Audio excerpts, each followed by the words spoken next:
Hey, what up, brother? Hey, what up, man? How you doing? Good, you? Hey, it's been a very eventful weekend. It's been a great weekend. Um, so now it's time to trying to get settled down, man. Last week was a huge week, Yeah, huge week, huge week for me, man. There was three major points of my life that got to proceed, man. So it's been a big week. yeah. I'm just again excited for the things you got going on, but then I'm just trying to grind out until Labor Day. Labor Day weekend, I get a nice long weekend that I get to go just chill up in camp. See, it's like I can't even. The thing that sucks is like, bro, I don't even get those times where it's like they have me working like 6 to 12s are my off day, which is like it's so draining. And it's like, That's because your job's nuts. yep. But so welcome to Into the Trenches with Court and George, George and Court. We don't really care which way it goes. C comes before G in alphabet though. That's facts. Um, My jersey number's higher. yeah, but we both have six in it, and five is lower than six. I don't know if that has to do with anything, but I wanted to say that. I thought I was about to make a point there.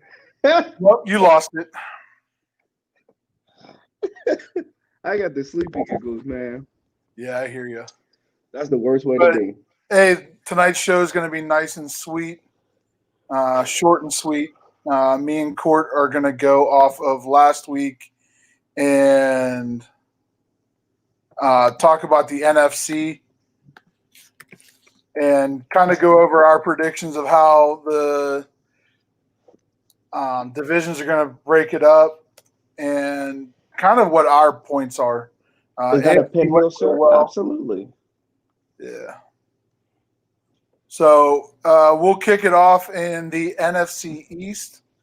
Last year, the Eagles won the East um, in one of the odder divisions that we had last year.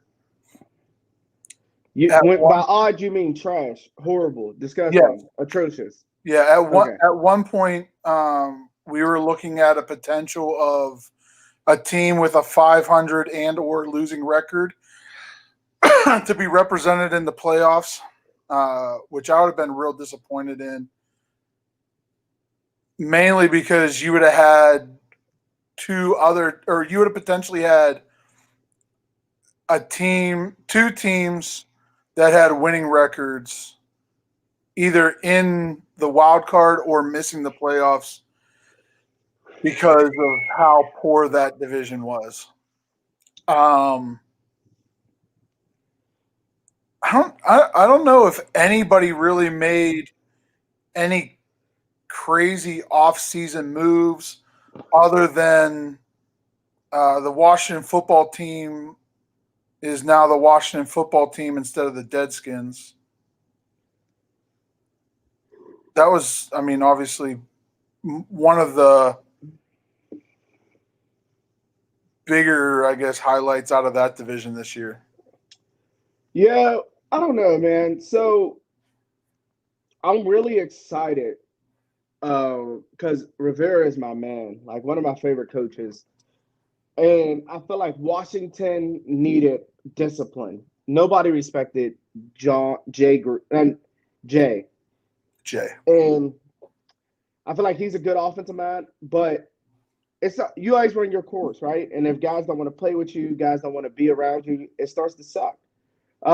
Which is funny because you have one coach who overstayed his welcome and got booted, and then you got a coach who got booted because his quarterback started being a pussy, Aaron Rodgers, and he overstayed his welcome. Um, and so Mike McCarthy got fired because Aaron Rodgers was being selfish and being a pussy. Are we allowed to say put whatever? That's what he was.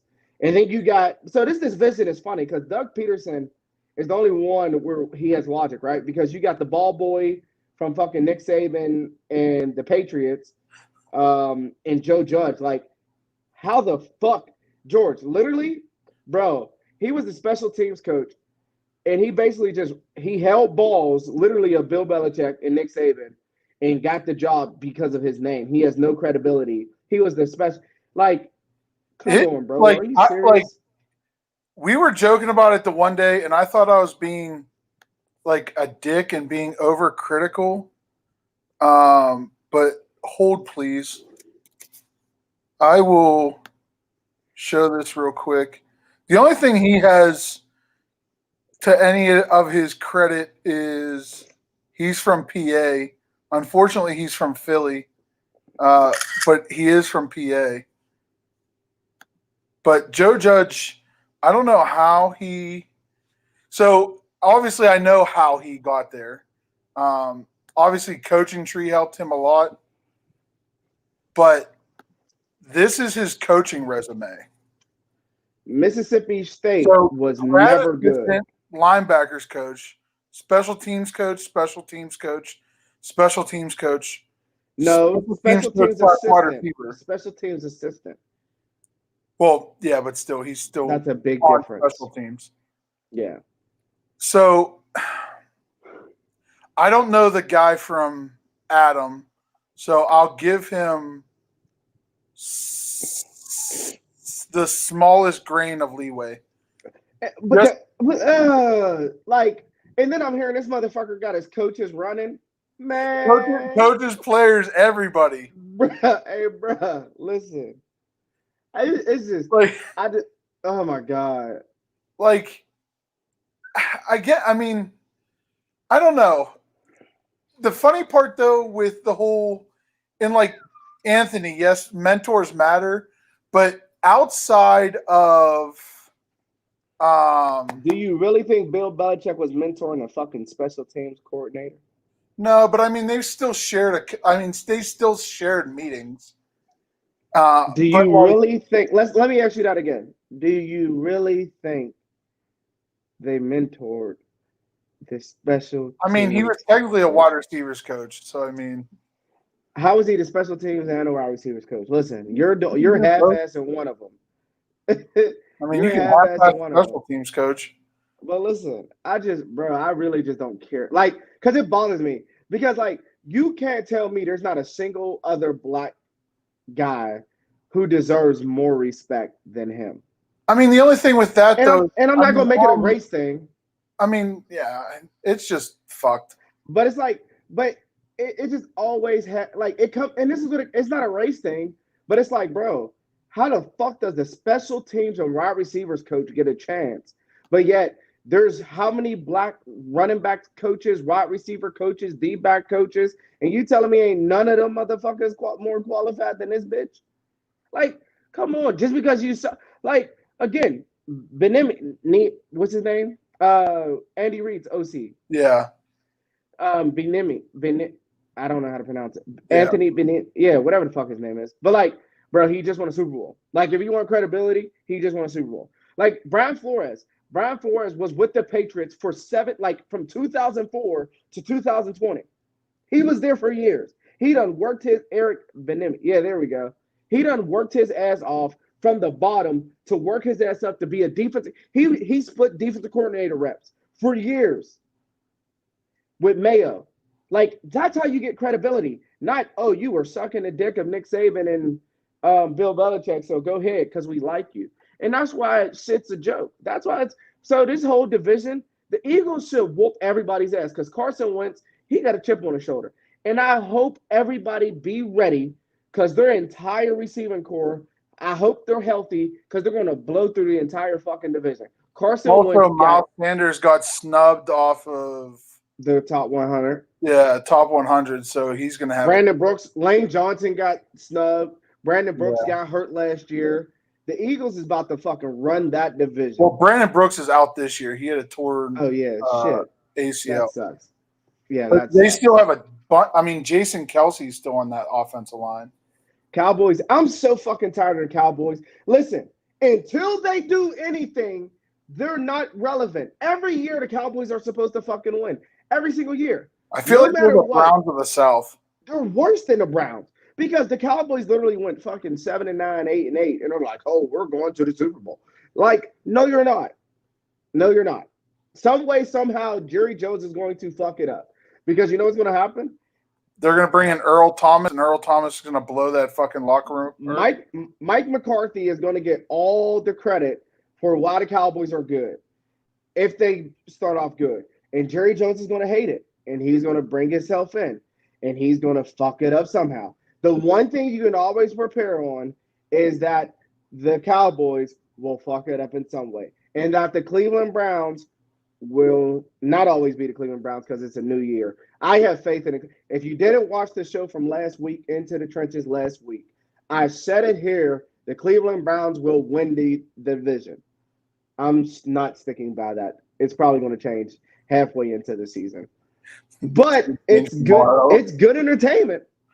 The Redskins, the thing that are going to help the Redskins is the fact that they have a defensive-minded coach who knows how to coach the defense.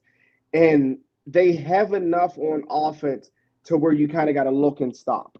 Their defense with Chase Young, Payne, Allen, Kerrigan, and then out of Sweat, like that front, ooh, they're going.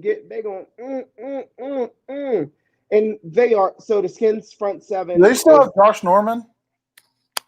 I hope not. But even still, he's with Rivera who made him get paid. So he would go back to his system. But the Skins front seven can be matched. Stop it, Tone. Like, come on, Anthony. The Skins front seven can be matched. They're not the most feared run. Because who's your middle linebackers? Who do y'all have at middle linebacker? Oh, Josh Norman's with the Bills. Holy shit. I missed that one. Shows how much we care. Josh Norman hasn't been relevant since he tried to take who was it, Odell's head off? He played like Artie Burns. I feel like they're the same person. People. Except for no, fuck, don't say that. That's not nice. Artie I could cover better than fucking Artie Burns. Jesus you can Christ. cover better than Josh Norman. They're That's probably the fucking same. slap nuts. Jesus Christ. Foster can't stay healthy to save his life. I don't want to hear that. Listen, the Redskins are that or isn't Reuben Foster always getting in legal troubles? Exactly.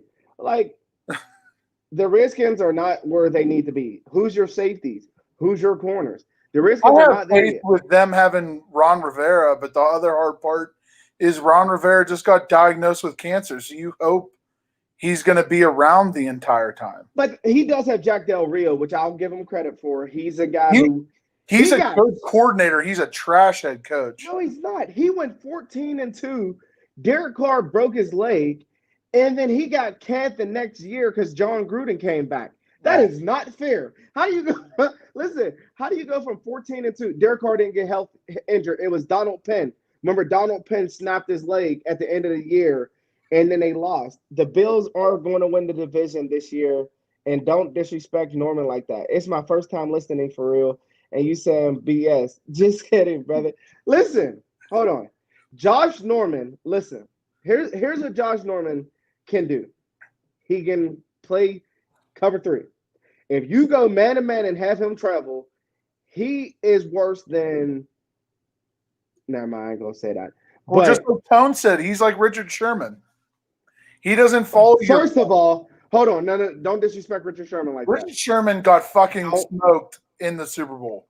Okay, he was going against somebody fast. Everybody gets smoked against those guys. Listen, Richard Sherman he tore his Achilles. He ain't the same.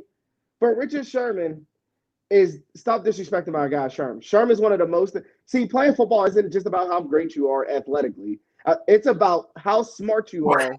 Hold on, listen. You can be the smartest motherfucker out on the field, but whenever your kneecaps are getting broken off, there's no saving.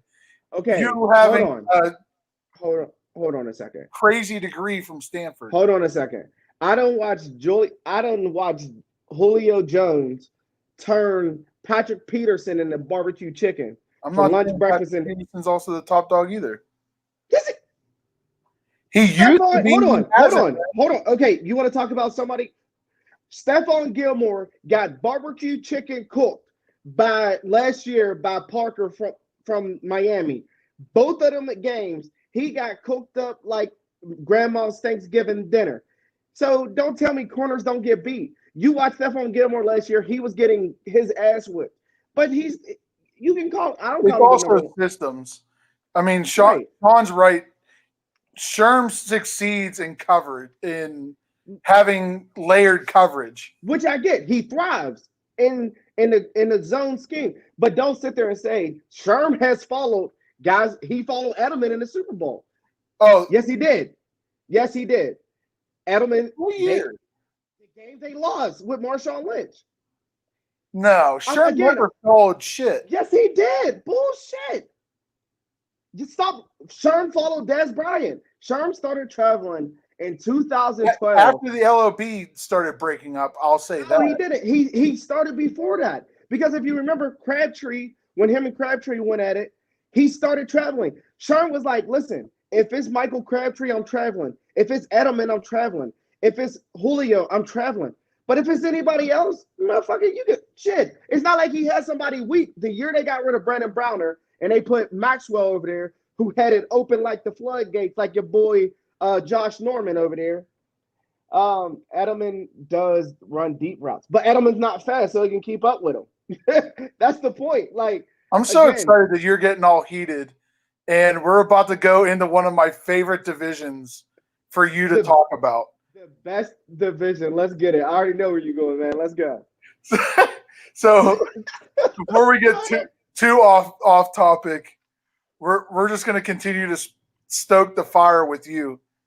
So we're going to jump up to the NFC North, the battle of the Midway. You got the Packers winning that division last year with your boy Kirk Cousins. My name is Aaron Rodgers, and I need help. I went 13-3 last year, but I need to receive. Now, here's the biggest question. Who is in the cellar in that division? The Lions or the Bears? Because right now the Bears don't know who they're starting at quarterback. But right now, the fucking Lions. Fuck those guys. Nobody cares about the Lions. It's nothing personal, but listen, this division. Hold on. First off, what a fail. Leaving Bill Belichick, going to become a head coach, and you're the ass of the league. You look like everybody thought he was going to come in. He was going to look like Jesus down in Brazil. Just, and he comes into the Lions and just he would show up late. Like, somehow. He would show up late, like. Tone, I like Stafford too, but the hard part is Mike Patricia is not a good fucking coach outside of running Bill Belichick's defense. But listen, hold on. So here's what I want to say about the Lions. That's all I had to say, because there's nothing that needs to be said. Nothing matters when it comes to the Lions, because Matt Stafford can't stay healthy. They had Driscoll or whatever the hell his name was at the end of it. Nobody cares about the Lions. Next. Then we go to the Bears. Guess what? The Bears defense is nasty. All levels, all types of nasty. Too bad we're on the field too much. Roquan Smith is becoming my favorite linebacker in the game now that. Oh, yeah. I mean, he was gone. The Lions need Jesus, a good offensive coordinator. They need a good offensive line. They got a good receiving core. That's what sucks. Their receiving core. They got a good running back core too. Yeah, but they don't have a healthy quarterback, and they don't have anything else to cover it up. But I feel like with the Bears, Nick Foles coming in, I feel like Trubisky gets a lot of shit talked on him, but I feel like also you have Allen Robinson as your number one. Your running game is strong, but you don't have confidence. And Cordell that's Patterson's your next best guy. Receiver, right? Like when Cordell Patterson, they don't have a tight end. I mean, now they have 15 of them, but it's like their offensive line play was horrible. And Trubisky, he's not there yet. And this is where rushing a young guy in who's not ready comes into play, because Trubisky played 2 years at North Carolina. He killed Pitt. That's how I knew about him and Schweitzer, because they killed us. Yeah. But it's like then he comes into the league and everybody expects Matt Nagy to be this whisperer. It takes time. Now you got Nick Foles, who it seems like everybody who has to play in front of Nick Foles plays good because they got this guy. I don't think Nick Foles can be a starting quarterback. That's just my opinion. But their defense is good enough to where you don't He's have also to do a lot. injury. Run the ball. Like, I don't know why people like this is what bothers me about so many teams in the league. Cleveland Browns to be number This is one. why I hate this. Not I shouldn't say hate. This is why the NFL disappoints me. Yeah. Is because for God knows what reason we force it to be a passing league. Right. Even though a lot of these teams have average to above average to exceptional offensive lines. Yeah. With really good running backs, and we're like, you know what? Fuck it. Let's just throw the ball. Yeah. Which is like, oh, okay, so Mitchell Trubisky is struggling. Let's still throw it 35 times a game.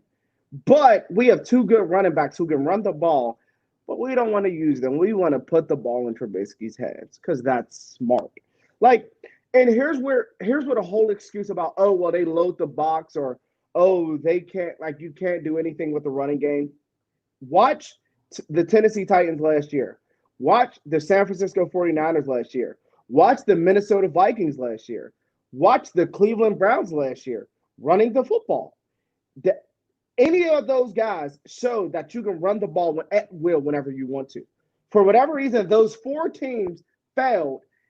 Three teams, because Minnesota only stopped running the ball because Dalvin Cook got hurt. If Dalvin Cook didn't get hurt, hey, I'm willing to say they give San Fran a run for their money because they just didn't have anything. Like, I don't think they beat San Fran, but you even watched the game.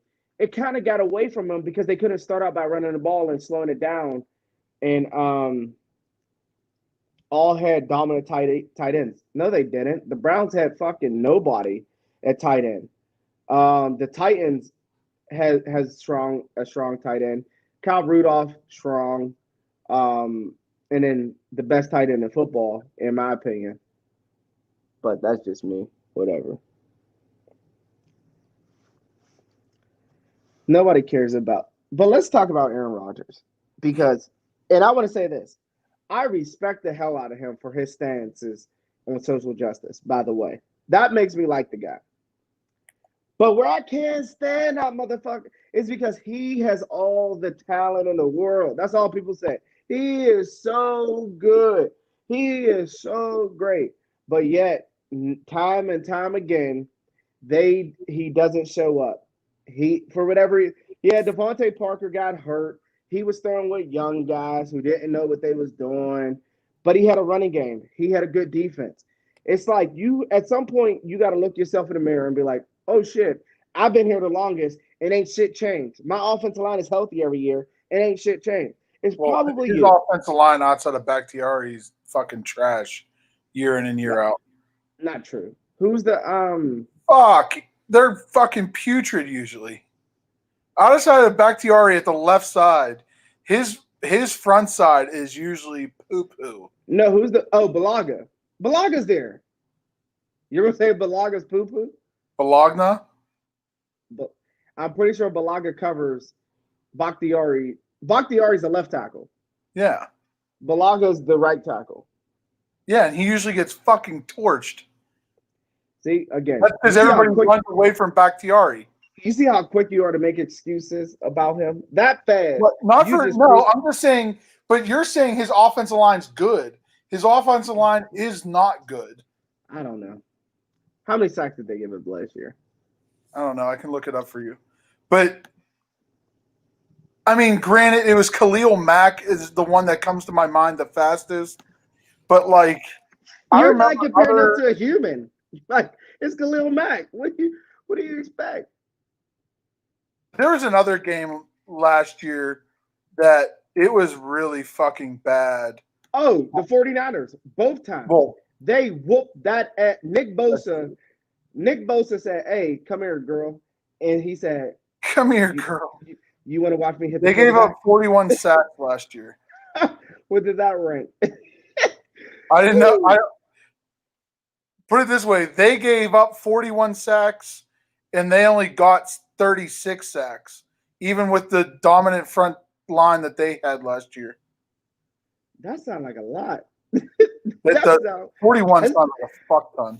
That sounds like, hey, listen, you can't compare. See, if the first thing you say to me is their line is poop, they have to block Khalil Mack. Well, it's not like fucking Khalil Mack is just me out there pass rushing. Like, it's fucking Khalil Mack, which is why it pisses me off because Khalil Mack had a torn labrum last year, and everybody was criticizing Khalil Mack. And it's so unbelievable. Like, well, you know they're going to talk shit because they obviously expect him to be able to do more. Where is this? That's not bad. They were middle of the pack. Is this against or for? Yeah, so Green Bay was middle of the pack, being sacked 2.3 times a game. That's it?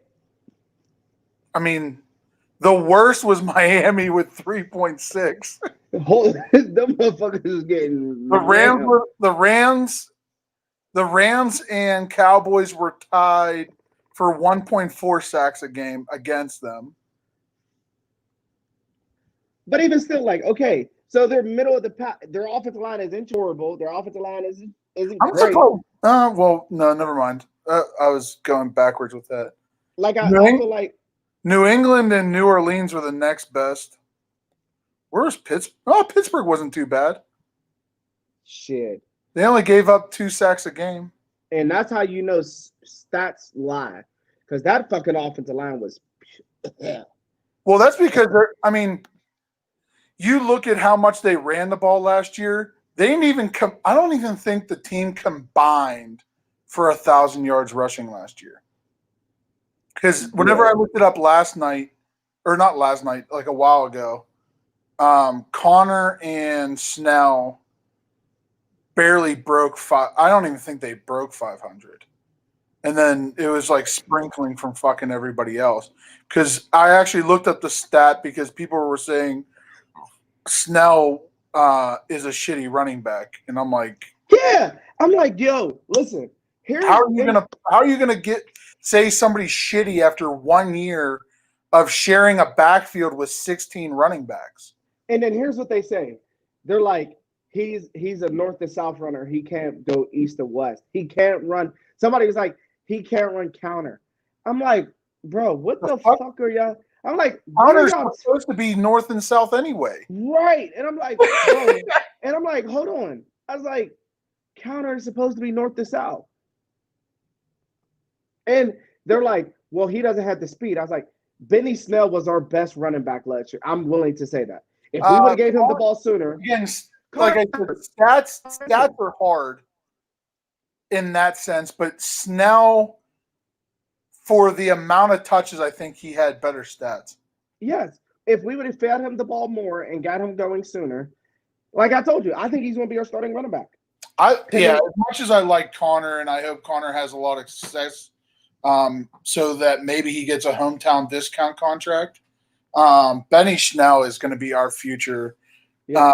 Granted, our future, us as in the Steelers, the future is going to be a running back by committee.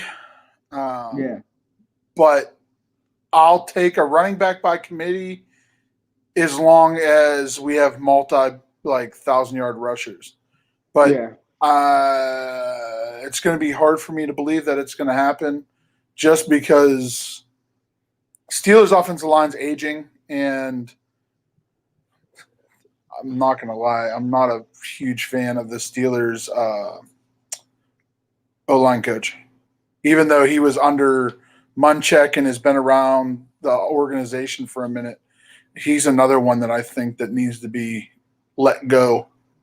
Well, I'm not quick to say that because watch it, and the only reason why I say last year is a mulligan is because Finkner did such a horrible job. And so I'm willing to say it's a mulligan on an O-line coach because you know it. No matter how much you want to coach these guys up, if they don't believe in what the offense is doing, they're not going to work. And that's the hardest thing is like when I played football, bro. When y'all left and we had a coach, it didn't matter what the fuck they told us. I would literally look at him and be like, bro, this is the dumbest shit ever. But I'm gonna work. But when somebody get killed, it ain't my fault. Like, it ain't my fault. Did I do that? No, but hey, so NFC North, who cares? Sidebar: the Skins want Danny Smith back. Yeah. That'd be sweet. Do you think the Pack and the Vikings switch spots this year? Do you think the Vikes take the division? Yeah. So I am going on a limb. So the Minnesota Vikings. You know how much I love the Minnesota Vikings. Kirk Cousins is going to show. Listen, because you replace Stephon Diggs, who has an attitude problem, with Chase from LSU. I think they got Chase. Jefferson.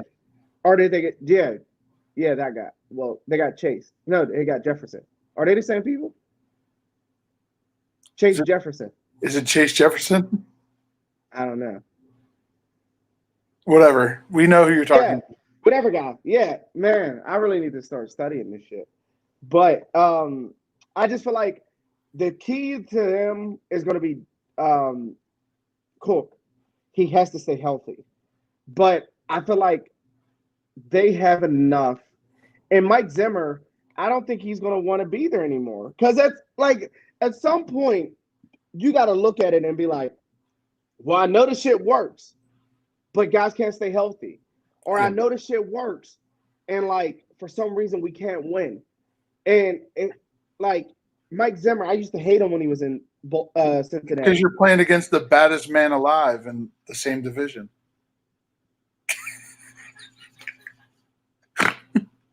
I love fucking with you.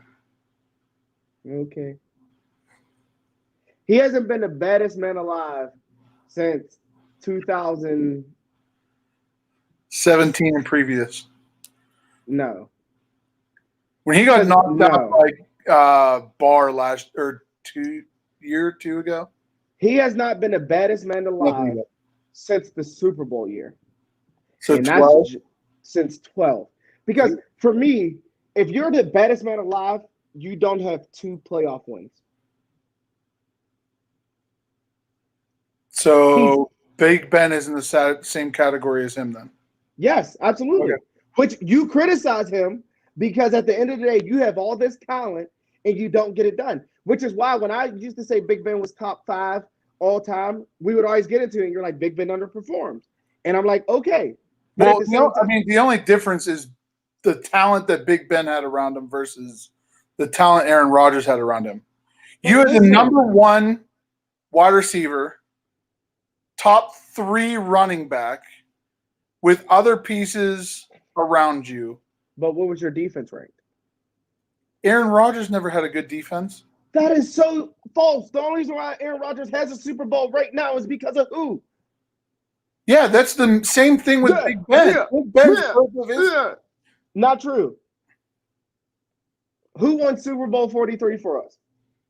The defense. The defense. Really? Because I'm pretty sure my quarterback went on 2 minutes and 40 seconds of fury. And I'm pretty sure he has the greatest play in all of any Super Bowl ever.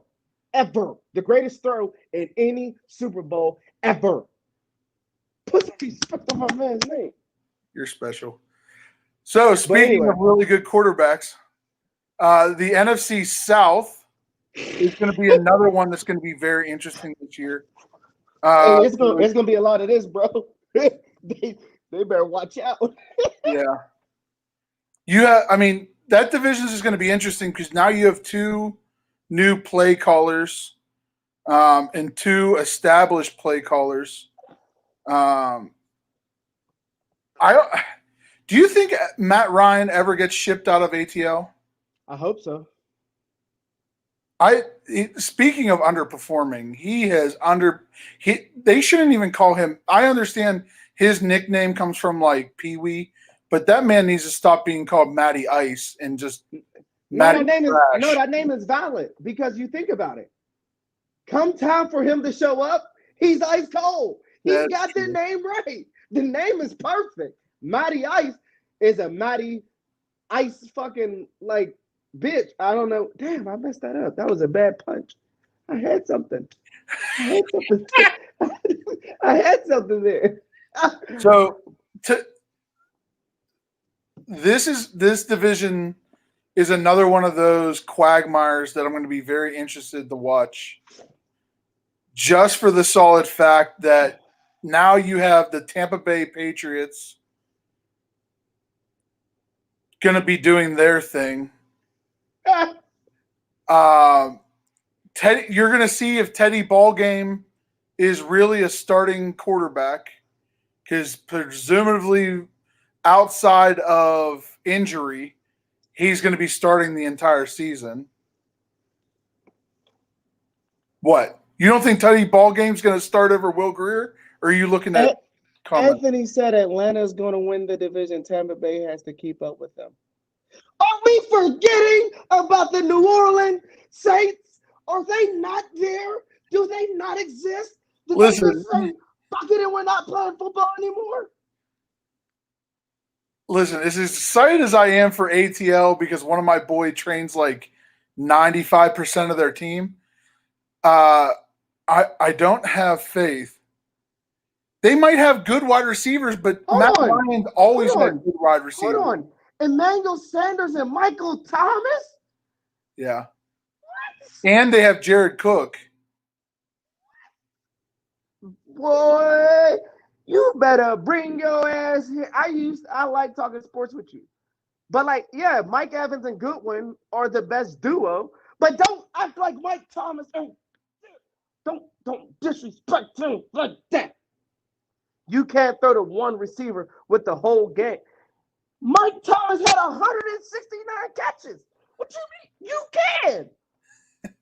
And now you add Emmanuel Sanders. You have still a tight end, and you have probably one of the best out of the backfield catching running backs in the league right now. Bro, are we just going to act like – Listen, come on. I'm sorry. ATL he is the definition of underperforming his entire career. Hold on. We started Loudmouth Sports Talk last year. One of the first shows ever, I made the boldest prediction ever. Atlanta winning the Super Bowl? Atlanta winning the Super Bowl. Them motherfuckers went out there, and they all looked ice cold. How do you got Julio Jones, Calvin Ridley, Mohamed Sanu, who, wow, he dropped the ball, Austin Hooper, wow. And you look like dog shit. Now you got kneecaps, a.k.a. Todd Gurley, who done ran every piece of cartilage off his knees with arthritis. And I don't know who their running backup is. Yeah, because they don't have Coleman. They don't have anybody. Devontae Freeman. Yeah. Well, he fucking sucks anyway. But, again, I love – Todd Gurley's my guy. He's going to have a good year this year. Which, again, I think so. He's healthy. He's going to have busted legs like you. Not possible. These motherfuckers is beat down. These is beat up. No, but so I think honestly, Tampa Bay is going to be – they're going to struggle. Because – and here's my thing. It's their first year. Tampa Bay's going to struggle because they're old. You can't expect a new team to come together, especially during all this time, and be able to get used and comfortable in jail. And that's the only thing that scares me. I mean, you could. Of anybody, it's Tom Brady. To be fair, Tom Brady's been practicing this entire time with all these wide receivers. No, I get it. But now you got the offense. Now you got the offensive line. You got calls for them guys. There's a lot of stuff that goes into it, and it's not easy to just hurry up and figure it out. That's why you have to give the advantage to New Orleans. You have to. Oh, yeah. Until they show otherwise. And now, yes, Tampa Bay will be in the fight. I think Carolina is going to be in a fight because here's what Carolina did. I don't know if you remember, but they sold out in the draft to where they went all defense. Yeah, their entire 8 picks were all defense. In Matt Rule, I say Carolina is not going to rush the process. They got Joe Brady calling offensive calls. They got C-Mac. They got DJ Moore. They got the other kid. Carolina's going to be a project. And Matt Rule, his first year, they're probably going to go 6-10. And then the next year, they're going to win a division. And I I'm just already think calling Matt it. Rule has the same impact in the pros that he does in the NCAA.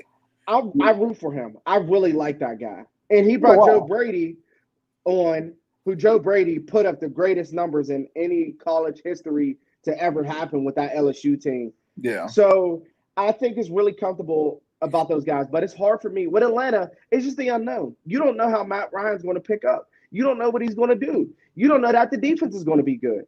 Dan Quinn's seat is boiling fucking hot. His seat's hotter than Jim Harbaugh's at Michigan. And that's a hot seat. But again, whatever. Who do you got winning that? I can't put anybody in front of New Orleans just because of what you said. I mean, they still have a very good defense. They added pieces on offense. Like when they got Emmanuel Sanders, I just laughed because I'm like, first off, you just took one of the highest powered offenses and just gave him another weapon. So, and you don't expect them. Listen, come on. And then you know what's crazy? Here's the greatest part that nobody's talking about. Jameis Winston is there. If Drew Brees starts to struggle and Drew Brees look old as hell, they got this assassin behind him who hopefully he's been picking Drew Brees' brain out and he got LASIK eye surgery, so now he can see, and hopefully he doesn't throw as many. What color shirt? Right. Oh, coach, I thought that was like, it's like when you go to McDonald's and you're like, let me get a motherfucker. That's what he's playing on defense. So hopefully he plays half. If he cuts his turnovers in half and throws 30 and 15, that's Big Ben. And I love me some Big Ben. I'll take Big Ben any day of the week. Any day of the week. that you would. Over anybody.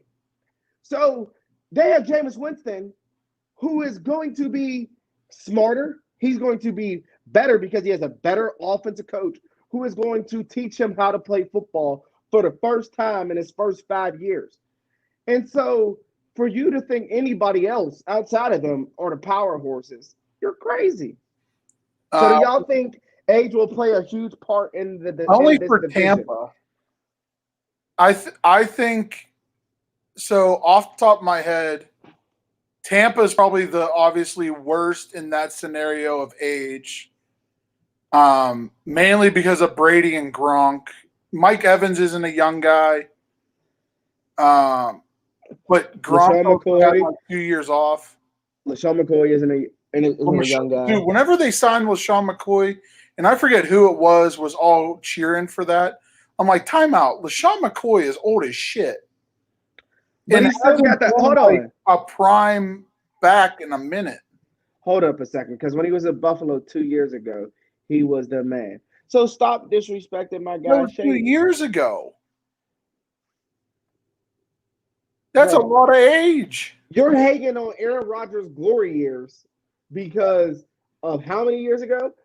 But yeah, see, this is the problem with you people. When it comes to Aaron Rodgers, y'all go blind and deaf and dumb. It's Aaron Rodgers was so good last year.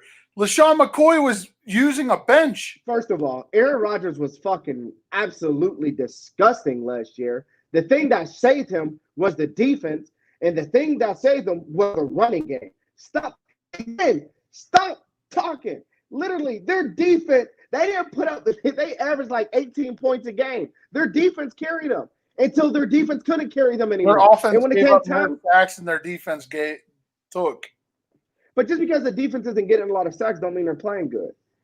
Their defense played really well.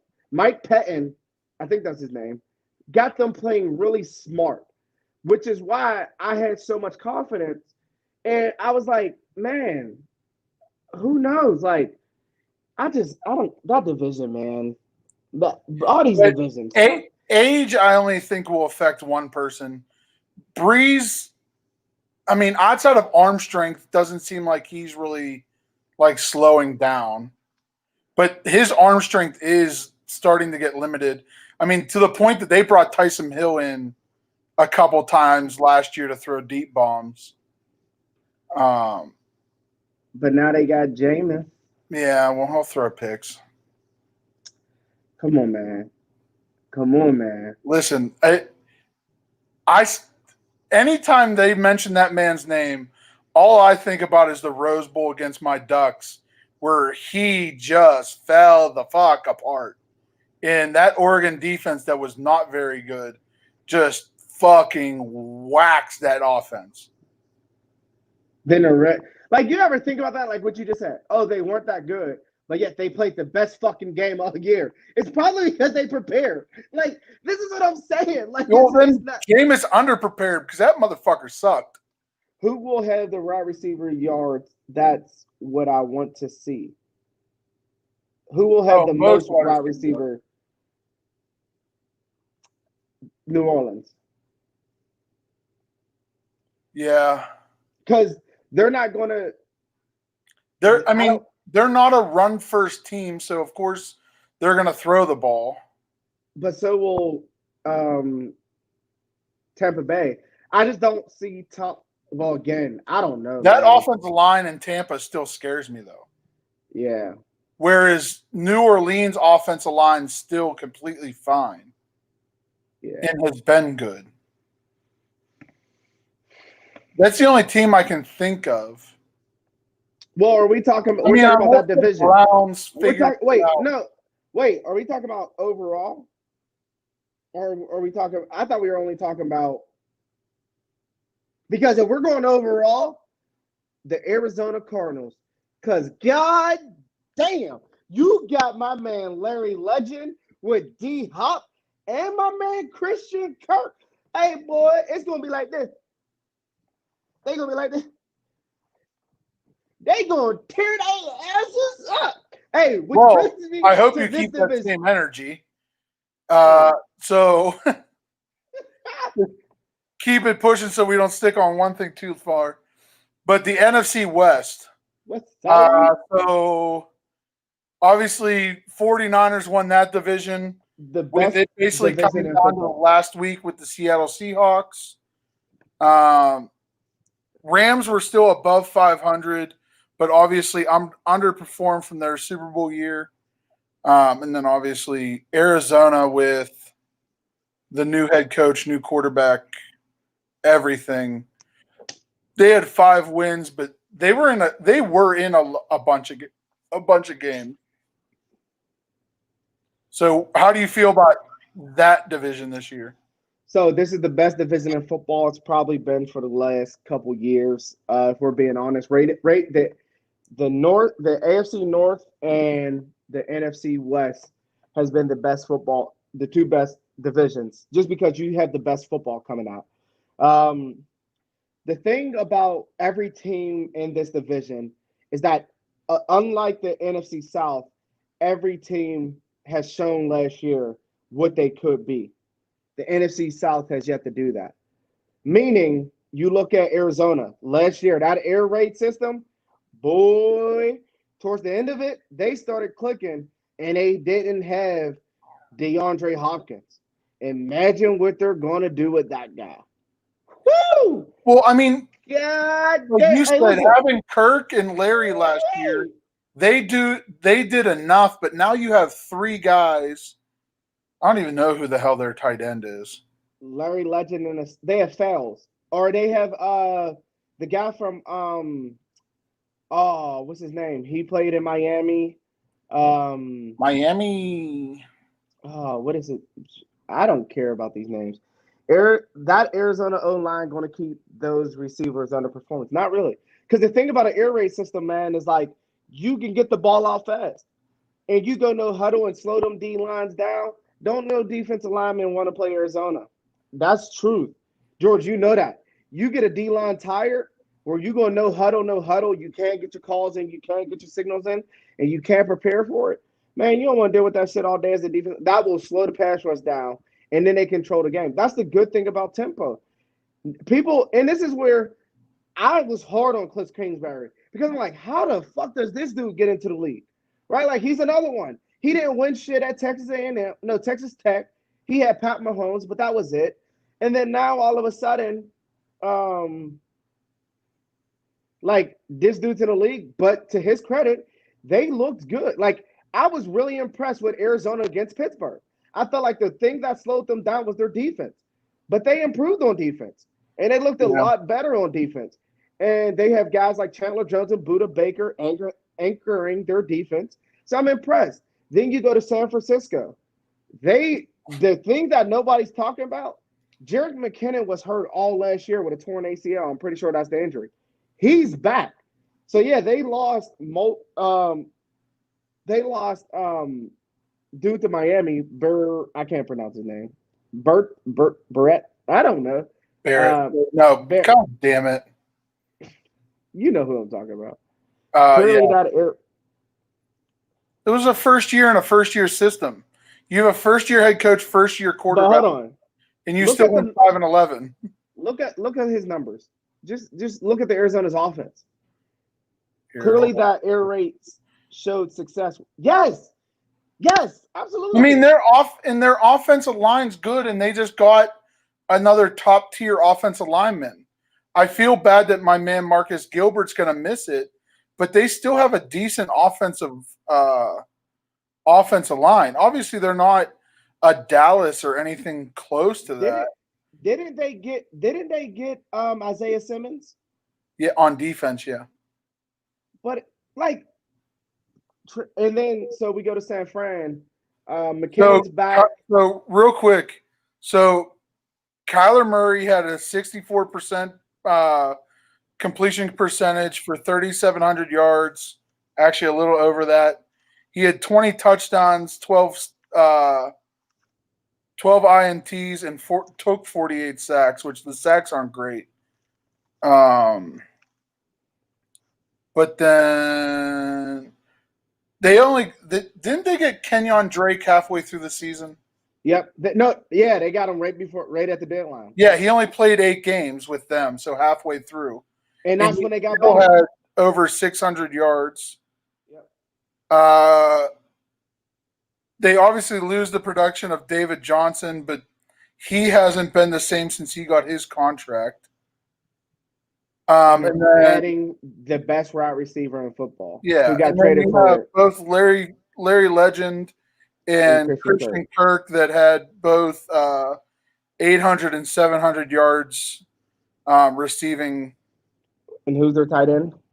Max Williams. They had Charles Clay last year. That's who I was thinking of. Charles Max Clay. Williams is their starter right now. I don't know where Clay went.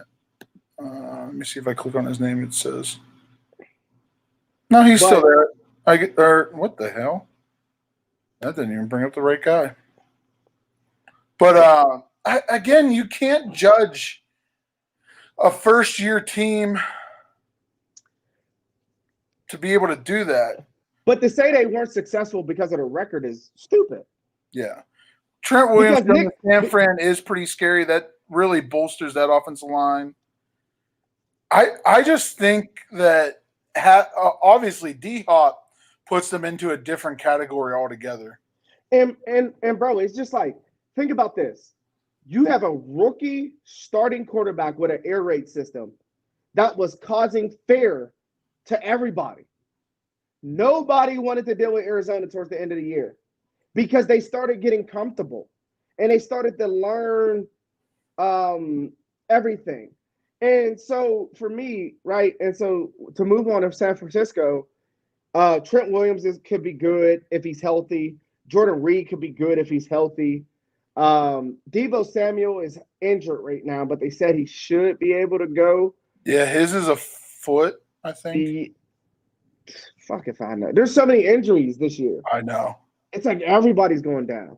But so San Francisco, I mean, I have faith in them. Jimmy Garoppolo really has to play better. That's what it comes down to.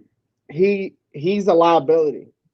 And well, he's a liability, and I feel like he's the negative side of a game manager where yes. He's going to cost you more games than he actually cuts somebody's throat. He is what people say Kirk Cousins is. Yeah. That's so I'm just looking at again. I don't want to harp on Arizona too much, but So Arizona started out the year with a tie against the Lions. Okay, that's their first game. Then at Baltimore, they lost by less than a touchdown. Carolina kind of blew their doors off. Seattle did. But then, so Arizona beat Atlanta last year. So Atlanta didn't lose or really gain much this year. And you're talking about a team that beat Arizona or beat Atlanta. They beat the Giants, which isn't hard to do. New They lost to Orleans, Pittsburgh on a punt return. yeah, New Orleans beat them up, but then they lost to San Fran by less than a touchdown, or by a field goal. Lost to Tampa Bay by a field goal. Then had to face San Fran again in less than a week and lost by a touchdown and a half. Rams beat them up. Pittsburgh, like you said, just got by them. They beat Cleveland. They beat Seattle the second time. And then lost to the Rams at the end of the year. So, again, it's just like the Steelers had almost a mirror image of that last year, that they had a bunch of games that, like, came down to, like, really close. So the Chargers, where they were like every game within 7.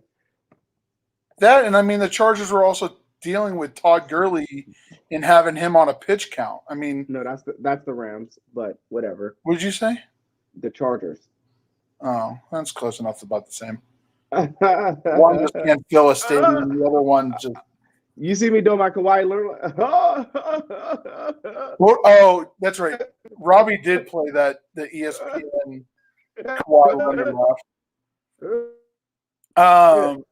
Where did I go? That was scary. That was scary. But then, or go ahead. Oh, and then we had the Los Angeles Rams, who Jared Goff, man, they shouldn't have paid him, because Jared Goff is another Jimmy Garoppolo, to where as long as the offense is calling plays to get you open, you're going to look good. But when you need to make throws to win, and another team that doesn't really have like that go-to wide receiver. Cooper Kupp is one of the best. Listen, like outside of him, like, let me say this: Cooper Kupp is the most underrated player. He is. In That's why football. I forgot about him. Cooper Kupp is the dog.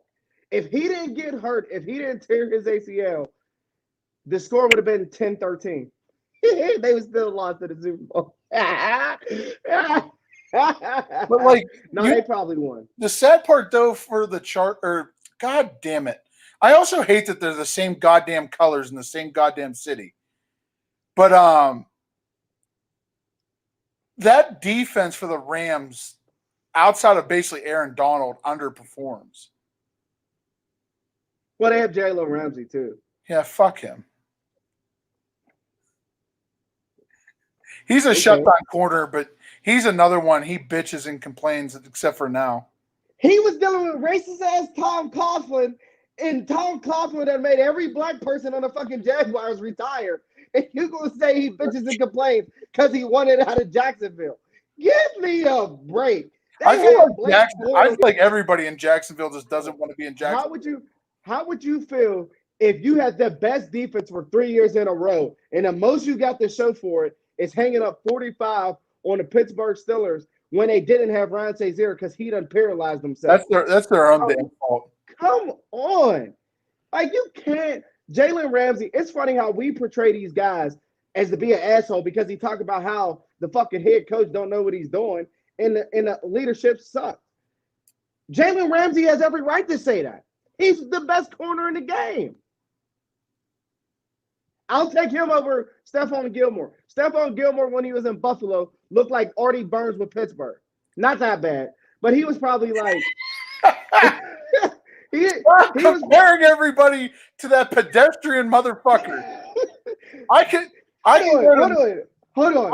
I could flip a coin and go to any semi-pro team and a better fucking corner than Artie Burns. Stephon Gilmore in fucking Buffalo was, oh my God, he was probably Josh Norman his first year in That's Washington. because Bill Belichick called him and said, "Hey, bro, just play like shit. We're gonna pick you up in like 2 years, and then you're gonna be the fucking dog." Bro, imagine if Buffalo had Tre'Davious White and Stephon Gilmore. Well, yeah. Well, Belichick fucking fucked that up. So professionalism. Here's the thing that I say about professionalism, and this is where Jamal Adams comes into play a factor, right? And Jalen Earl, Ramsey, which Tom Locke we'll get to in a second. yeah. So Jalen Ramsey, Tom Loke, George. Looks like Locke. Oh well. Locke. At least I didn't call him Kevin.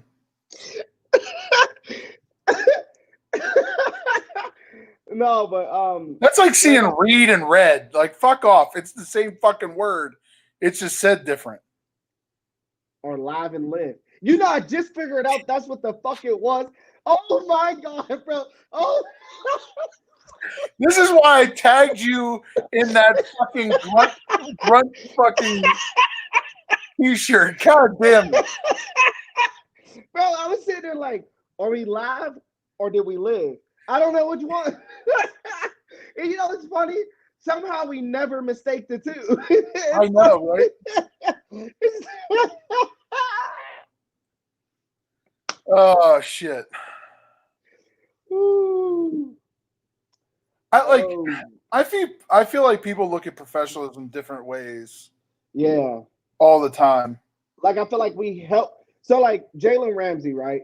He was a professional, I feel like, about his situation.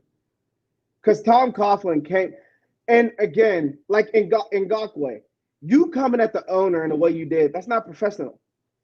But also at You the mean same through point, Twitter and going after the owner's fucking son, who happens to be the VP of personnel Well, and yeah. whatever. But like Jamal Adams, you don't say that shit out loud. Like, oh, because the coach doesn't talk to me, the head coach doesn't talk to me or say anything. Fuck you. I don't need to speak to you, bitch. That's what I would say. But like, you know what I'm saying? Like, oh, the head coach didn't say, hey, and how am I doing? Ooh, I care. Man, if my boss ain't say a single motherfucking word to me, I would be happy. Just make sure I'm able to go to football. That's all I ask the boss. Sure, I can make it to football and nothing else matters. Leave me alone. You know what I'm saying? And it's like, we had this idea that they're supposed to be professionals and they're supposed to be talked about. Anything in life, I'm learning this the hard way, George. Nothing, you don't owe any company you work for shit besides Loudmouth Sports Talk because you owe them everything.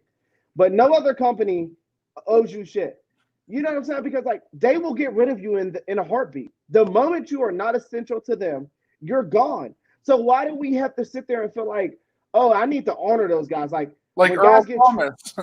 Yeah, like Earl Thomas got hurt right at the end of his career, well, end of the season when he should have got paid because he was due, but he got cut. Fuck you, man. Kiss my ass. All you bitches. And then because he go to the car wash and then he's punching somebody. But again, cancer is a cancer. Cut that shit out. I feel like so Earl Thomas, I don't know where he's going to go. I think it was Cleveland. Adam Schefter said the Cowboys weren't looking at him, and then fucking old Jerry Jones is like, don't tell me what I'm not looking at, like his dumbass. It's funny how he can come out and start talking again, but when it was Black Lives Matter, that bitch was quiet for 109 days. Fucking pussy. That's because anyway, directly said something to him. I think Cleveland, only because Cleveland just lost Del Pitt. They lost Greedy Williams. Cleveland is a go-to. He might fucking go back to Seattle. Which would be hysterical. Which would be funny. But it's some shit. But if he goes back to Seattle, people are gonna clown the fuck out of him because they're gonna say you went back to your ex. Hey, groveling like a little bitch. No, man, I ain't gonna say that because I was gonna say sometimes that's the right thing to do. My fiance will rip my mother. Bro, I got a fiance. Holy shit! I'm surprised you even said that. It took. I still call Katie my girlfriend. Because you're just a piece of shit. Well, I forget. That was a whole. That was a whole fucking like 10 years. So the owner could say, "You not playing up to your contract, take a pay cut publicly." No, they just cut your ass out in the back and just tell you bye bye. Yes, an owner will literally like, and this is the thing. You see it in baseball. You see it in every sport you see, where you got a guy to where like Chris Bryant. They waited till what like the end of April to bring. I know the end of May to bring him up because they knew if you wait, it's like seniority where you wait a certain line and then you get cut off. So now instead of him being a free agent this year, he has to wait a whole another year, or being a free agent next year, he has to wait another year. It's Or like, and that's that whole idea that every summer it gets to the like they wait to cut you until like that. I forget what day it is. I think it's like May. That most guys, if they make it on a roster at a certain point, they get like a roster bonus. if you don't believe me, look at this. Cam Newton. Cam Newton got cut the 5th or 6th day of free agency. They knew they didn't want him all along, but they waited to fuck him over to where now you got how many guys who make more money than him? Let's talk about it. Well, first off, he signed that contract. No, but what I'm saying, George, what I'm saying is the whole point is what did he have left? Every quarter, there was 7 teams who needed a quarterback. 7. And this was before the draft. I mean, there's still teams that need quarterbacks and still didn't call him. True. I mean, Not put it this true. way, Jadeveon Clowney's still on the free agent market, and Danielle Hunter, that is not nearly as good as Clowney, got signed before him. So again, that like I would disagree. I can't think Hunter's look at that probably better. because, huh? I think Hunter's probably better than Clowney. Not probably, he is. Danielle Hunter from Minnesota? Or are you talking about Emerson Griffin? Griffin. He's definitely better than Clowney. No. Yes. For age and everything? Okay, no. How many players you mentioned on this show alone that got paid and have sucked since? Like 90% of them.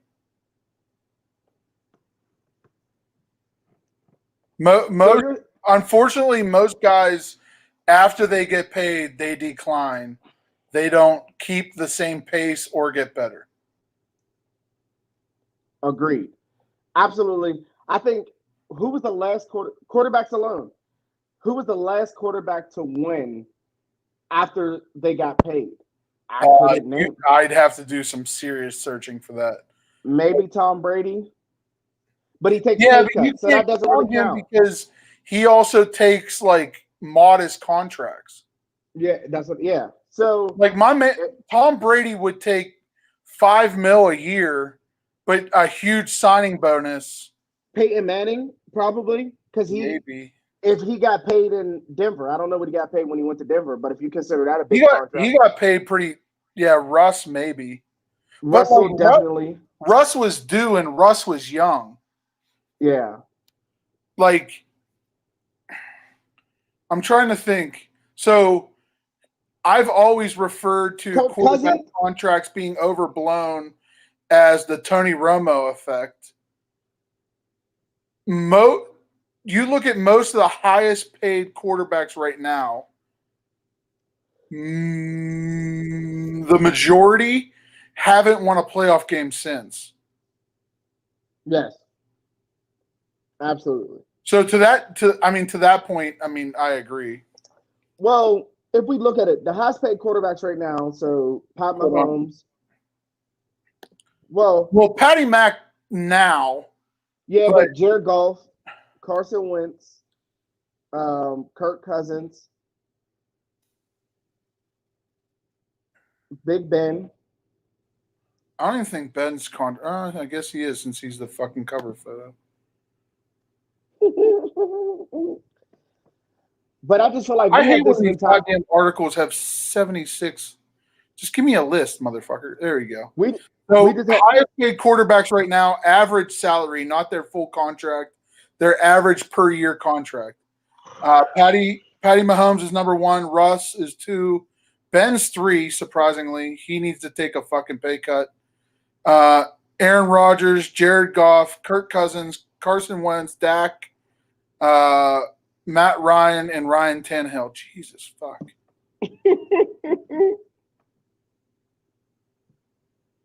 So Ryan Tannehill won playoff games. Matt Ryan, I mean, he just did go to the Super Bowl.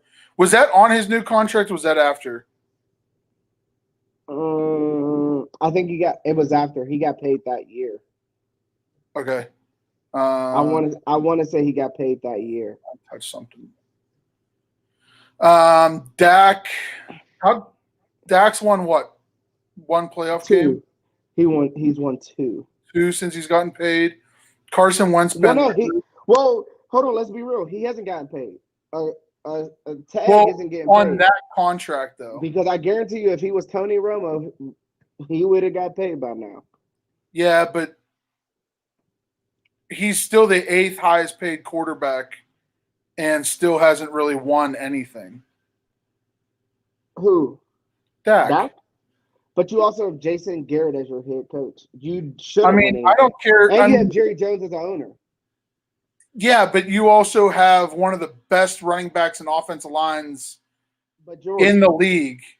It doesn't matter how. And they've added weapons behind you. And added a defense. It doesn't matter how good you are. If you do not have a coach that knows his players and doesn't know how to lead them, it does not matter how good you are. So them winning all pretty much, I mean, obviously they didn't win the division. They've only won like one playoff game. Dallas beat Seattle in the 2018 playoffs. Yeah. 18-19 season. They beat Seattle in game 1. Dak, I still have an issue with just because he does well in the he's a less performing Peyton Manning. That is such a not fair state. I'm not going to let you crucify the man only because, listen, give him a chance. Only reason why I'm saying that. Hold on. Chances are cute. I hate. George. Go ahead. I'll let you talk, and then I'll tell you exactly why he's not a good quarterback. Okay, because you say, my thing is, you look at Jason Garrett and how he manages games and how you look at it. And prime example, Ezekiel Elliott in 2000, the year that Dak came in and they went 13-3, they go against Green Bay. Zeke is averaging 4 yards a carry. He has 11 carries, 100 and whatever yard. He's eating all game, but he only touches the ball, 21 times? When all year long he's been averaging 30? Their defense underperformed. You look at their defense every year, their defense underperforms. DeMarcus Lawrence got paid $100+ million and had fucking 3 sacks on the year. Me and you had more sacks together last year than them bitches did together. Well, yeah, and again, that goes back to the idea of when guys get paid, they fucking shit the bed. DeMarcus Lawrence should have never gotten really paid. He was a 1-year wonder. Right. But again, you take Zeke out of that offense whenever he got suspended for being a dickhead, and Dak still underperforms. You would have to show me that. I don't think. Are you talking about his first 6 when Zeke missed six games? Yeah. Dallas went 4-2, I'm pretty sure, or 3-3. They went something like that. But again, with Jason Garrett, I blame everything on him for years and years and years. Every single problem he does this year. On him. But yes, that's what I'm saying. But whenever you have one of the best running backs in the game that you've said you put him as number 1 with the best offensive line. That offensive line is overrated. No, they're not. So, wait, you're going to say the best offensive line. Travis Frederick missed all last year because the entire tenure of Dak's Dak's time, he's had the best offensive line in the NFL. But are we going to talk about how many times those offensive linemen were healthy? They weren't. Tyron Smith was hurt. Looney missed games. Frederick missed games. And they still, Martin missed games. Zeke still ate, but Dak was still underperforming. You call it unperforming. First of all, before they got Amari Cooper, who the fuck did they have at receiver? But again, the hype that they put around this man's name, you'd expect him to just be torching people. Not like true. Carson Wentz earned he had his fucking contract because he was in the MVP talk with numbers while being injured, and Tom Brady couldn't match that. So we're not going to talk about how the Cowboys had the number 1 ranked offense in the league last year. Yeah, Question. also because of Zeke being there and healthy and ready to go. Dak has stifled numbers whenever Zeke's not around. If I could look up whenever Zeke, just like they break it down with this person, without this person, I guarantee you he performs less whenever he doesn't have Zeke in the lineup. And I guarantee you, if you look up how Kirk Cousins plays without Dalvin Cook, it's the same thing. Well, I guarantee you, if you look up any fucking starting top 5, top 10 back, and you look at when they don't play, what happens to that quarterback? I can promise you it's going to decline. Because that's what happens when you have a Zeke. Zeke is Dak is pedestrian without Zeke. Tell me a quarterback who's not pedestrian without their running back, who has a good running back. I'll wait. I'd have to look it up. Exactly, because you can't even think of it. All right, let's do it this way. Your number 1 favorite running back is C-Mac. Yeah. If the Carolina Panthers didn't have C-Mac, would they decline? Well, their entire quarterback room right now fucking sucks, so I can't even say that they'd even be good. Okay, number 2. So, I mean, that's like trying to say, hey, I have a piece of shit in my hand. If I take the kernel of corn out of it, is it still a piece of shit?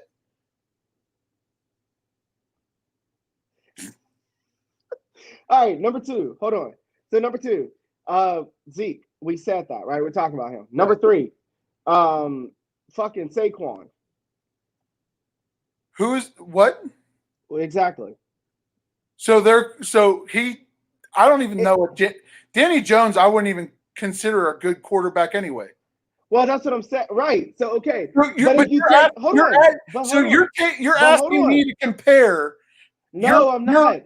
Almighty Dak to the shitty quarterbacks. Why is he my almighty? Hold up. Because you talk about Dak like he's the saving grace to the quarterback committee.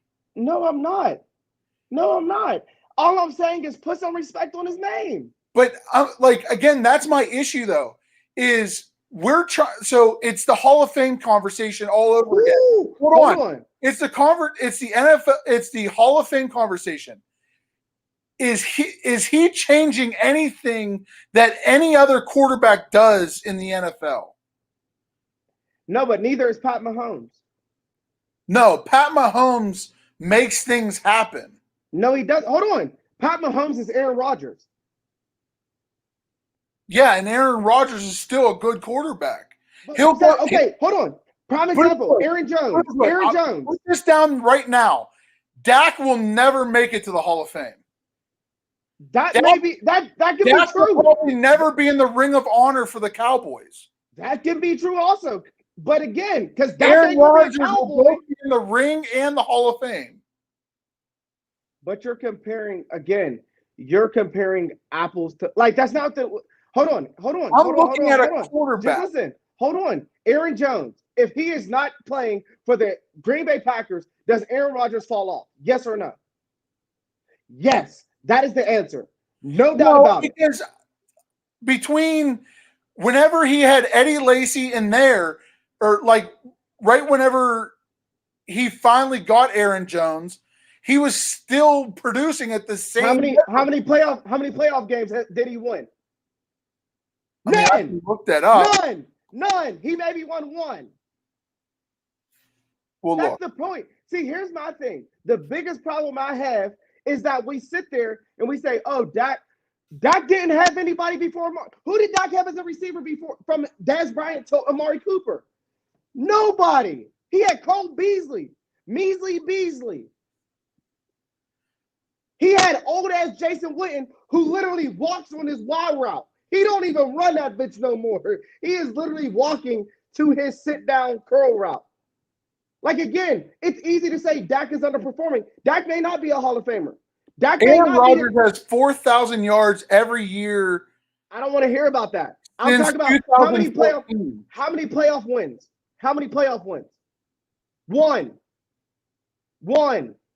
One, but so again, so he has one more or one less than Dak Okay. when he's had less pieces around him. Not true. You have Jordy Nelson. You have Devontae a Adams. fucking top 5 running back with the best offensive line in the league with a good defense. They're not the best offense. You just keep saying this. Dallas, they haven't been the best running game in the league since Dak's first 2 years maybe. Let's be real. They get caught that. Time out. You were just saying how Zeke was the best since he's entered the league, but now Okay. you're downplaying his offensive line to make an argument. Just because he's not the best don't mean I'm downplaying him. Le'Veon Bell was right up there with numbers with him. Yeah, and they also had the number 2 best offensive line in the league. But the New Orleans Saints are up there. Like, that's what I'm saying. They haven't been the best offensive line. You're saying the best offensive line. Like, fucking, they got every single starter who played with that team. Frederick was gone all year. Zach Martin was hurt. Tyrone Smith has been hurt. Pieces, they're still the best. I don't agree. New Orleans is still not. I probably wouldn't put them in the. I mean, I couldn't even actually name who their fucking left tackle is. Armstead? Is it? Yes, it is. Oh, I don't even know who the fuck that man is. My thing is, I feel like we sit there and praise. Hold on. Just listen. Listen. We praise Aaron Rodgers for being great, throwing 4,000 yards, but then you're going to tell me he doesn't have the fucking pieces. How do you throw 4,000 yards with no fucking pieces? Because he's the fucking baddest man alive. You're hopping on his dick just like everybody else. He has. Dak Prescott threw for 4,000 last year, and now you're telling me he's not good. Because he has, well, outside of CeeDee Lamb, your boy Jerry Jones is saying, oh, I have 3 starting or like number 1 wide receivers. So between Gallup and Amari Cooper, he had 2 number 1 wide receivers, according to some of the main floating heads in football. And do you remember last year when it was the close fourth quarter games, Amari Cooper would be sitting on the sideline because Jerry Jones or whoever the fuck let him sit out? I don't want to hear that. Like, Zeke wasn't himself last year. And I'm not downplaying him. Zeke was not himself last year. Zeke didn't look good last year because the offensive line of the Cowboys struggled. Again, you have a badass coach. He sucked. The coaching staff was horrible. You can't tell me that it was all Dak's fault. Dak needs to play better. Yes. But people crucified Kirk Cousins, and I kept saying it's not Kirk Cousins. It's not Kirk Cousins. If you don't have the pieces, like you're saying about Aaron Rodgers, Dak doesn't have the pieces because, yeah, he has Amari Cooper. He got him at the back half of last year, and he played outstanding. Last year, they led the league. But their defense is horrible. Their defense played like shit. But we don't want to talk about that. But when it comes to Aaron Rodgers, we found every single excuse in a book for why, but yet you said since 2014 he averaged 4,000 yards, but you're also going to tell me that they don't have pieces. You don't throw for 4,000 yards if you don't have a good team. I mean, these are true. This is truth. These are truth, but nobody wants to say say the worst quarterbacks that do the same numbers. No, you can't. No, you can't. Like I said, I don't have faith in Dak. Again, I don't have faith. I didn't have faith in the Dallas The whole Cowboys. idea, what I'm getting back to though, is that Tony Romo effect. We're paying dudes that aren't going to produce down the line. He might have produced, but you're paying him for further. And I think Dak Prescott with Mike McCarthy, who had Aaron Rodgers, who knows football, who can push him. Mike McCarthy's been out of the game for a year. But you're saying Kevin Garrett or Jason Garrett was a shitty coach. Towards the end of Garrett or McCarthy's career, he's also fallen off. No, he didn't. He had a bitch of a fucking quarterback. Everybody Again, talked you're about gonna how bad. you're gonna keep a quarterback over a coach. Clearly, and that's why the fucking Green Bay Packers won't win. And that's why the Green Bay Packers won't win shit because they got that same bitch ass quarterback. Until that quarterback grows a pair of nuts and learn how to be a leader and learn how it ain't always about you. You're replaceable. Cause They'll just continue to win North titles. barely. They didn't win North title the year before. They won a North title the year before that. They've most in the last decade. Huh? They've had the most in the last decade. Okay. Do we want to talk about the quarterbacks that he had to go against on the offensive side of the last decade? All you gotta do is win. I also remember him losing to Teddy Bridgewater on the last game of the season because he threw a pick six for the division. And that's when Teddy Bridgewater lost. Again, we can get into that conversation about how much Ben has fucking sucked. So first of all, you better watch your fucking tongue. That man, do you know how he's on his knees somewhere in a Georgia bathroom? That's here nor there, though. I hate the Cowboys being a Skins fan. You're tripping. That line is elite. That's not what I'm not knocking the line. Let's get this straight. What I'm talking about is you're looking at health. Frederick missed all last year. The year before that, and Tyron Smith has been hurt. Tyron Smith has been hurt the last 2-3 years. Looney was hurt. Who's their right tackle? No, Looney is their.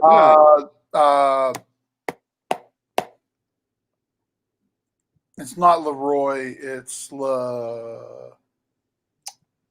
Yep.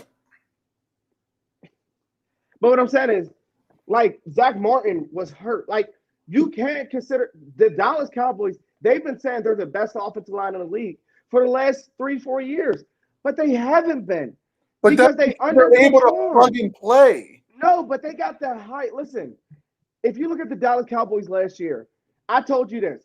They ran the ball on first down every single first down, like 95% of the time.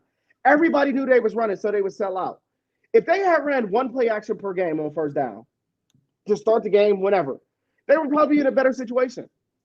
Coaching has a lot to do with preparation. Same way Mike Tomlin, you don't let Mike Tomlin off the leash because of our record against horrible teams. It's the same way I treat everybody else. You cannot have the highest paid offensive line, and yet you underperform. Dak Prescott was under a lot of pressure. You can't do everything as a quarterback, which is why you say Aaron Rodgers, it's not all on him because their offensive line is subpar. Yes, they have Zach Martin, who is one of the best guards in the game. They have Frederick, who retired. He's not there. He wasn't there last year. And he wasn't there the year before that because he was dealing with stuff. He was gone, then he came back, and now he's gone again. Tyron Smith has not been healthy. George, you know this. No, he's been playing like half seasons. Looney got hurt. So again, you're saying they have the best offensive line, but if the best offensive lineman ain't out there, you can't say shit. But if their backups are still helping Zeke produce 1,000-yard years, but a lot of those saying that they're not good. I didn't say they're not good. I didn't say they're not good. I didn't say that they're not the best. The best. But they're still a top team. Like, again, when we're looking at pieces, they're still in the top echelon of the NFL. I would agree. But is their coach in the top echelon? No, that's why his ass is a fucking assistant coach for the Giants right now. And that's why it has a lot to do with it. And same with again, I get what you're talking about, and that's why the Browns have sucked, even though they've built some kind of good team. But you can't, as much as I put it on Tomlin, it's also on the players, and you have, if I call a fucking dive and you can't run a fucking dive, that's on the players, not so much the coaches. Now, if the coach keeps calling dive 6 times in a row, expecting something different, that's different.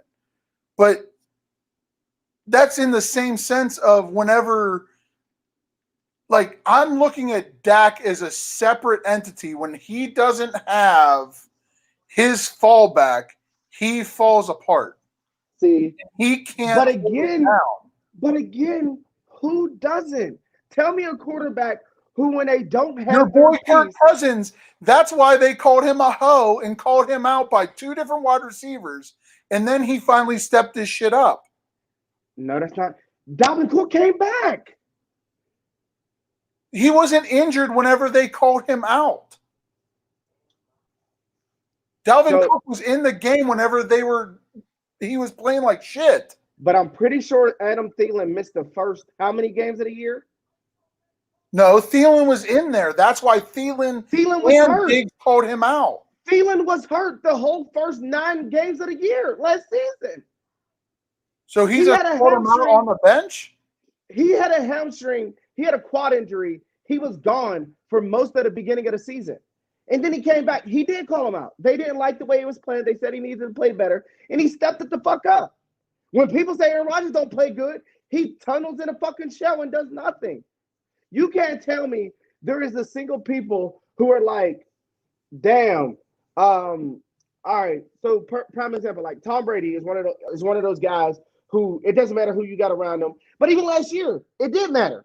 He came, like I said Tom Brady was in the top 10 quarterback last year, and everybody wanted to be mad at me and upset. He wasn't. At the end of the day, if you don't have your pieces, if you can't have those guys together, if Amari Cooper's not going to be there for you when the game's on the line in the fourth quarter, and you just want to go down on the 3rd and 4th and 10 or whatever, and your best player is not there, you can't put that all on him. If Zeke is gone, the Cowboys struggle, which is why they got a running back, a young running back, who they have confidence in. For if Zeke goes down and if Zeke tired, they can keep it going. Todd Gurley got hurt. What did the Rams do? Nothing. Cooper Kupp was gone. Who is Jared Goff's number 1? Oh, okay. I don't even know who. Well, I don't even. I mean, again, outside of Cooper Kupp, I don't even know who their wide receivers are. That is their number 1. Like you can look at anybody you can look at. That's like saying if Derrick Henry goes down, Tannehill's going to play bad. Well, no shit, Captain Obvious. That's exactly what you're telling me. If Derrick Henry goes down, Tannehill's going to suck. Well, I don't even plan on. I mean, Tannehill, but like that's that ignorant argument. Tannehill, I don't expect to like Tannehill. Like Tannehill got paid, but that was a dumb pay. Tannehill shouldn't have got paid. Tannehill's not a franchise quarterback. You say Tannehill's a franchise quarterback. But go ahead. No, franchise. Hold on. Tannehill's a franchise quarterback. Shut the hell up. You're fired from fucking Loudmouth Sports Talk if you fucking say Tannehill's a goddamn franchise quarterback. You can't fire me. I quit. No, but hold on. Exactly. Wait, hold on. You can't say his whole ass is a fucking franchise quarterback, and you expect if Derrick Henry goes down, he's going to do well. He's not a franchise quarterback. I think, and hold on. This is what I'm going to say. Tannehill is, if your franchise is built off of him, yes. Like, if it's built off the running game, Tannehill can, because hold on. If it's built off the running game. Hold on. He's not a franchise quarterback. Hold on. So is Dallas not built off the running game? Yeah, that's why Dak's not a franchise quarterback. That's not what we're talking about. You're talking about he played. I'm trying on, George. Hold on. George, hold on. You gotta let me talk. The money that they're getting paid. That's not the fucking point. The point is my point. And that's what you're missing. I'm saying that these guys shouldn't be getting franchise money for basically being a step above game managers. Tell me quarterbacks who weren't game managers. Your boy Aaron Rodgers. Aaron Rodgers not a game manager. Wilson is not a game manager. They will take your fucking life. So Russell Wilson didn't have Marshawn Lynch or didn't have Chris Johnson. For how many years? Other than once Marshawn was gone, he didn't have fucking anything. so he doesn't have Chris Carson, who they think is How the old is best running Chris back. Carson? Not old. Exactly. Russell Wilson did it after Marshawn and before Chris Carson came around. There was a gap where Russell Wilson did the entire thing himself. Russell Wilson is an anomaly, right? I don't put him. But hold on. so is I'm Patrick not. Mahomes. Hold on. Patrick Mahomes I know doesn't he's have a run not. game.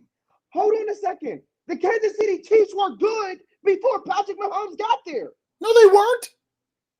They were average at best. No, they weren't. They were a good football team. No, Alex that's Smith- why they shipped off.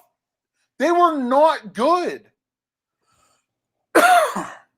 Oh my goodness. Explain to me how they were good. How many South titles or playoff games they win before Russell Wilson or actual Super Bowl contenders? Now, I'll wait. but that's not again. No, that's a standard. We're You're not even letting me talking talk. about these You're not even letting me talk. Either you ask me a question and I get the answer. Go ahead, answer it. When were they contenders? You say go answer it and then you just keep talking. That's not how it works. You have to give me a Because you chance. keep making excuses. Tell me when. The last year when Patrick Mahomes got drafted, you look at the Kansas City Chiefs. They got into a jiff because Alex Smith got hurt. They already had Kelsey.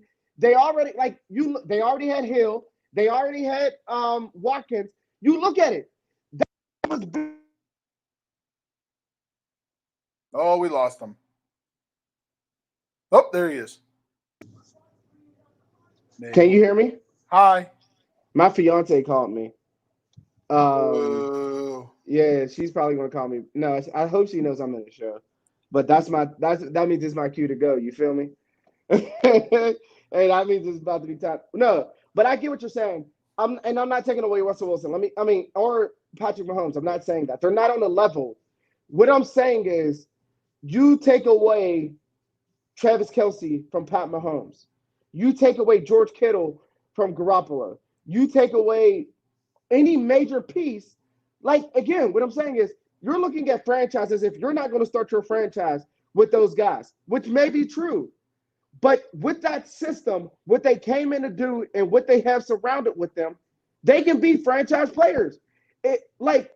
Deshaun Watson. Can he be a franchise player? Yes. But you can't be like, oh shit. Well, if Deshaun Watson went here or if he did that. Big Ben, right? Big Ben had a defense. You're not gonna say Big Ben wasn't a franchise player? Well, he's a franchise quarterback. I mean, outside of AB, you think back at all the journeyman wide receivers that he made them better. They went to other teams and they went to shit. But again, when we lost AB, we still did good. Again, because you had Bell too. I mean, Bell. But that's what I'm saying.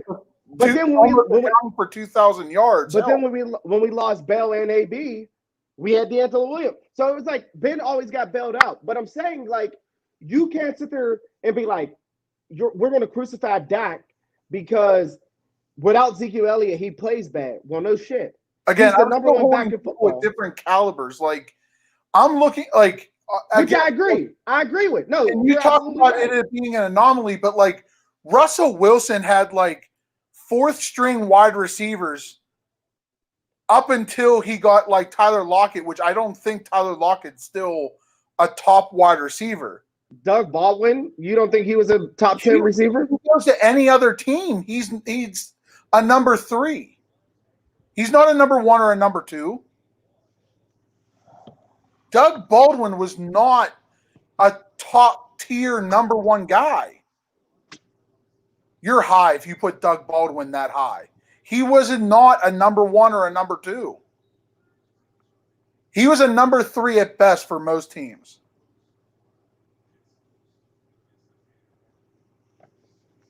I mean, I can pull numbers if you want me to, but he was not the guy. Pull them up and put it on the screen so we can see it. And while you're doing that, I'm going to start talking shit about you. I'm going to wait till your face gets covered then. No, but I'm kidding. While you're pulling that up, what I'm saying is you got guys like Drew Brees, the Peyton Mannings, like the Tom Brady's, the Big Bens. Are you gonna like Matt Ryan? Tannehill could be a Matt Ryan.